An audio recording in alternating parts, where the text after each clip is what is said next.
Hello ஃப்ரெண்ட்ஸ், welcome back சித்தர்வாக் channel நண்பர்களே. இன்றைக்கி இந்த வீடியோவில் பார்த்தீங்கன்னு வச்சுக்கோங்களேன், மிக மிக முக்கியமான ஜோதிட தாள்களை தான் இப்போ இந்த வீடியோவில் அதிரடியாக பார்க்க போகிறோம். ஜோதிட தாள்களை அதிரடியாக பார்க்குறதுக்கு முன்னாடி எதை பற்றிய ஜோதிட தாள்கள் அப்படிங்கிறத ஷேர் பண்ணுறேன், அதை முதல்ல தெரிஞ்சுக்குங்க. அதாவது வரக்கூடிய மிக மிக முக்கியமான மாதமாக தை மாதமானது அமைஞ்சிருக்கு. இந்த தை மாதம் பார்த்தீங்கன்னு வச்சுக்கோங்களேன், ஒவ்வொரு ராசிக்காரங்களுக்கும் சூடு பிடிக்கிற மாதிரி தலையெழுத்து மாறும். அதில் கடக ராசிக்காரங்களுக்கு என்ன மாதிரி தலையெழுத்து மாறும் அப்படிங்கிறத ஷேர் பண்ண போகிறேன். கடக ராசிக்காரங்க உங்களோட நட்சத்திரத்துக்கு ஏற்ப என்ன மாதிரியான பலன் தை மாதம் கிடைக்கும் அப்படிங்கிறத தெரிஞ்சுக்குங்க. அதுக்கு முன்னாடி இந்த தை மாதத்துடைய சிறப்புகள் தனியாக இருக்குது. இந்த தை மாதத்துடைய சிறப்புகள் கொஞ்சம் ஷேர் பண்ணுறேன். தை மாதத்துக்கு உண்டான அந்த சிறப்புகளை முதல்ல தெரிஞ்சுக்குங்க. தை மாதம் என்பது சக்தி வாய்ந்ததாக இருக்கு. இதில் மகர மாதம் என்று அழைக்கப்படும்.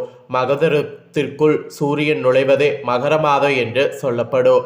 ஜோதிடத்தில் பார்க்கும்போது பூமியை இரண்டு பிரிவாக பிரிப்பது போல் ஆகாயத்தை இரண்டாக பிரிப்பாங்க. அதை ஒன்று சூரியன் பகுதி, இன்னொன்று சந்திர பகுதி என்று கூறுவதுண்டு. அதில் மகரத்திலிருந்து கடகம் வரை சந்திரனுக்கு பகுதிக்குள் வரும். அவைகள் சந்திரத்துக்கு உரியவனையாக இருக்கும். இந்த மாதத்திலிருந்து சூரியன் பகுதி துவங்குகிறது. அதனால இந்த மாதம் சூரிய பகுதியானது மிக மிக வலிமையடைகிறது. அதாவது உத்தராயண புண்ணிய காலம் துவங்குகிறது. அதாவது காலத்தை இரண்டு அயனமாக பிரிக்க வேண்டும்.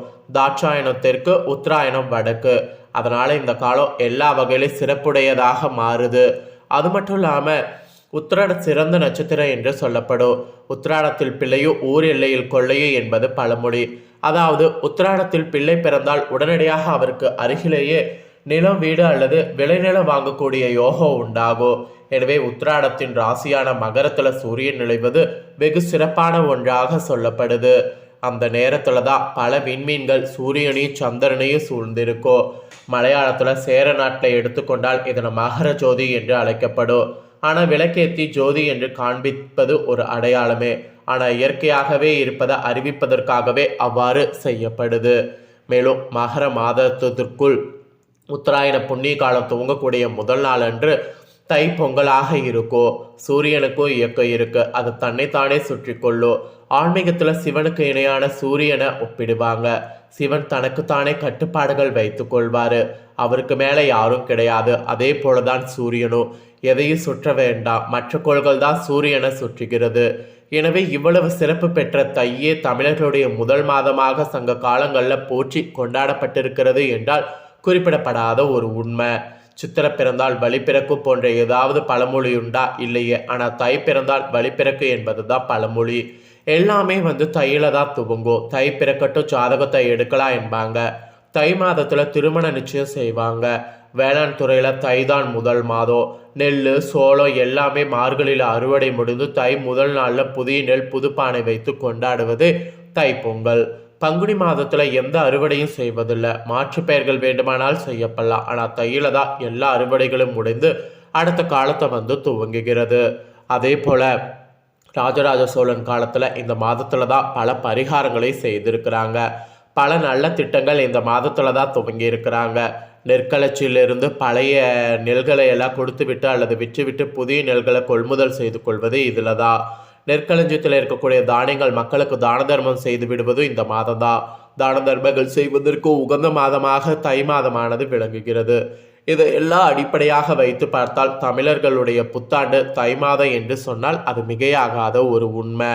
தட்வெப்ப நிலையில் பார்க்கும்போது கூட தை மாதம் சிறந்த மாதம். குளிரும் இருக்கும், வெயிலும் இருக்கும், எதுவும் கடுமையாக இருக்காது. அதுவே வெகு சிறப்பானதாக இந்த மாதமானது சொல்லப்படுது. எனவே சூரியனின் உத்தராயண பயணம் துவங்கக்கூடிய இந்த முதல் நாள் தமிழருடைய திருநாள் என்று சொல்லப்படுது. இந்த மாதத்தில் திருமணம் செய்கிறது, புதுமனை புகுறது, புது வேலையில் சேர்வது, புதிய நிறுவனம் தொடங்குவது போன்ற அத்தனையும் துவங்கினால் அது வெற்றியானது பெறும். அது மட்டும் இல்லாமல் இந்த தை மாதத்தில் எது தொடங்கினாலும் நீண்ட காலமும் நிலைக்கவும் செய்யும். சூரியனை வணங்கக்கூடிய நாளாகவும் தை பொங்கல் விளங்குகிறது. புது அரிசி, கைக்குத்தல் அரிசி கலத்து பானையில் வைத்து சூரியனுக்கு நேரே வைத்து பொங்கல் பொங்குவது இந்த மாதத்துடைய சிறப்பு. தை மாதத்தில் சூரிய பொங்கல் என்றுவது முதல் சிறப்பு. மறுநாள் மாட்டுப்பொங்கல், அப்புறம் 3வது நாள் காணும் பொங்கல். இந்த மாதிரியெல்லாம் விழாக்கள் கோலம் இருக்கிறது தையில தான். சித்திரையில் இது போன்று தமிழர்கள் சார்ந்த எந்த விழாவும் இல்லை. வள்ளுவனையும் கொண்டாடுவதில்லை. அதனால் தை ஒரு சிறந்த மாதமாக குறிப்பிடப்படுது. இந்த மாதத்தில் உருவாகக்கூடிய கிரகநிலைகளால் கடகராசியில் பிறந்தவங்களுக்கு இந்த மாதிரியான பலன் கிடைக்கும் என்று சொல்லப்படுது. அதாவது பிறக்கக்கூடிய இந்த தை தமிழர்களுக்கு திருநாளாக மங்களோடு மகிழ்ச்சிகரமாக தொடங்குது. அதாவது பொங்கலோடு மகிழ்ச்சிகரமாக தொடங்குது. தனசேர்க்கையின் மாதமான தை மாதத்தில் உங்கள் ராசிக்காரங்களுக்கு பலன்கள் என்னங்கிறத சொல்கிறேன், நோட் பண்ணிக்கோங்க. கடக ராசிக்காரங்க புனர்பூசம் 4ஆம் பாதம் பூசம் ஆயில்ய நட்சத்திரத்தில் பிறந்தவங்களுக்கு நான் சொல்லக்கூடிய கணிப்பு கரெக்டாக இருக்கும். அதனால் கடகராசி இந்த நட்சத்திரத்தில் பிறந்தவங்க வீடியோ ஸ்கிப் பண்ணாமல் பாருங்கள். ஃபஸ்ட்டு கிரகநிலை உங்களுக்கு எப்படி அமைஞ்சிருக்குங்கிறத சொல்கிறேன், அதை முதல்ல தெரிஞ்சுக்குங்க. ராசியில் செவ்வாய் சந்திரன், தைரிய வீரியஸ்தானத்தில் கேது, ரணருண ரேகஸ்தானத்தில் புதன், கலஸ்தரஸ்தானத்தில் சூரியன், அஷ்டமஸ்தானத்தில் சுக்கிரன் சனி, பாக்கியஸ்தானத்தில் ராகு, லாபஸ்தானத்தில் குரு, இந்த மாதிரி கிரகநிலைகள் அமைஞ்சிருக்கு. இந்த கிரகநிலைகள் அமைஞ்ச அடிப்படையில் உங்களுக்கான பலன்கள் ஜோதிடர்கள் கணிச்சிருக்காங்க. அதை உங்களுக்கு ஷேர் பண்ணுறேன். என்ன பலன்கிறத தெளிவாக நோட் பண்ணிக்கோங்க. கடக ராசிக்காரங்களுக்கு இந்த தை மாதம் வீண் செலவுகள் குறையும். எந்த ஒரு வேலையை செய்து முடிப்பதிலும் இருந்த தடை தாமதம் நீங்கும். வீண் விவகாரங்களில் தலையிடுவதை, மற்றவர்களுக்காக வாதாடுவதை தவிர்க்கிறது நல்லது. வருமானம்லாம் அப்போதான் உங்களுக்கு கூடும். மன திருப்தியானது உண்டாகும். அது மட்டும் இல்லாமல் தொழில் வியாபாரத்தில் ஈடுபட்டிருக்கிறவங்களுக்கு புதிய ஆர்டர்கள் பெறுவதில் இருந்த தாமதங்கள்லாம் நீங்கும். வரவு இருந்த போதிலும் வியாபாரம் தொடர்பாக திடீர் முதலீடு செலவு உண்டாகலாம்.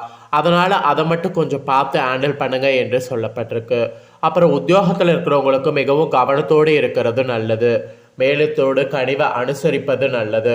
அப்போ தான் உறவினர்கள் நண்பர்களாக உங்களுக்கு உதவிகள் செய்வாங்க. இல்லைனா உதவிகள் கிடைக்கிறது ரொம்ப கஷ்டம். இது உத்தியோகத்தில் இருக்கிறவங்களுக்கு சொல்லப்பட்ட மாபெரும் எச்சரிக்கை. அப்புறம் குடும்பத்தில் இருப்பவர்களை அனுசரித்து செல்வது நல்லது. வாழ்க்கை துணையுடைய உடல் நலத்தில் கவனமாக இருக்கணும். பிள்ளைகளுக்காக அலைய வேண்டியது இருக்கும். அப்படி அலைஞ்சாதான் நிறைய விஷயங்களை நீங்கள் அவங்களுக்காக பண்ண முடியும். மகிழ்ச்சி உண்டாகும். அதனால் மகிழ்ச்சி உண்டாகிற மாதிரி புது விஷயங்கள் எல்லாமே பண்ணுங்க. அப்புறம் பெண்களுக்கு கூட அடுத்தவருடைய பிரச்சனைகளை தீர்க்க முயற்சிகளை மேற்கொள்ளணும். அடுத்தவருடைய பிரச்சனைகளை தீர்க்க நீங்கள் முயற்சிகள் மேற்கொள்ளும் போது சில தடைகள் வரும். அதெல்லாம் தவிர்க்கிறது நல்லது. தேவையற்ற செலவு ஏற்படலாம். எதிலும் கவனமாக இருந்துக்கிட்டிங்கன்னா உங்களுக்கு நல்லது. இல்லைனா மேலும் மேலும் பாதிப்பு வர வாய்ப்பு இருக்குது. அப்புறம் கலைத்துறையில் சேர்ந்த உங்கள் ராசிக்காரங்களுக்கு முயற்சிகள் சாதகமான பலனை தரும். பணவரவும் உங்களுக்கு அதிகரிக்கும். தொழில் தொடர்பான காரியங்கள் எது செய்கிறதாக இருந்தாலும் யோசித்து செய்வது நல்ல பலனை தரும்.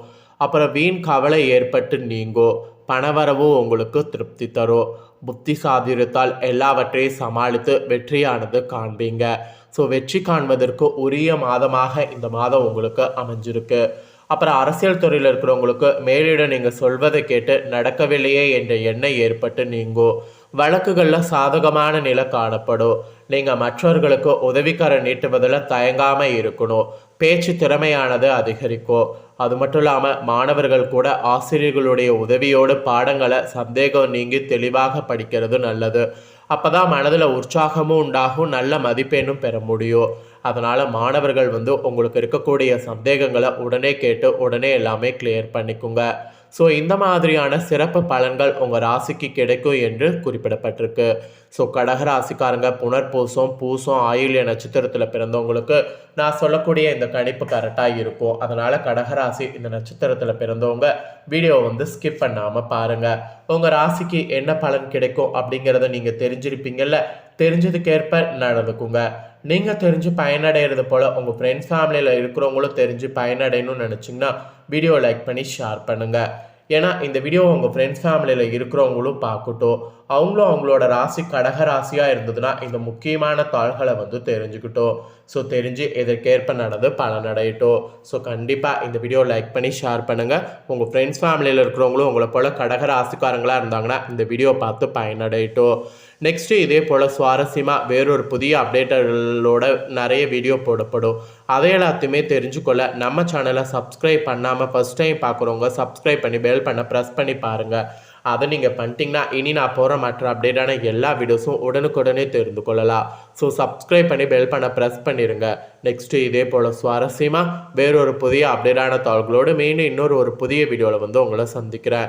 சப்ஸ்கிரைப் மட்டும் பண்ணாமல் இருக்காதீங்க. சப்ஸ்கிரைப் பண்ணி பெல் பண்ண ப்ரெஸ் பண்ணுங்கள். அதுவும் ஆல் அப்படி இருக்கும், அதை ப்ரெஸ் பண்ணுங்கள். நன்றி.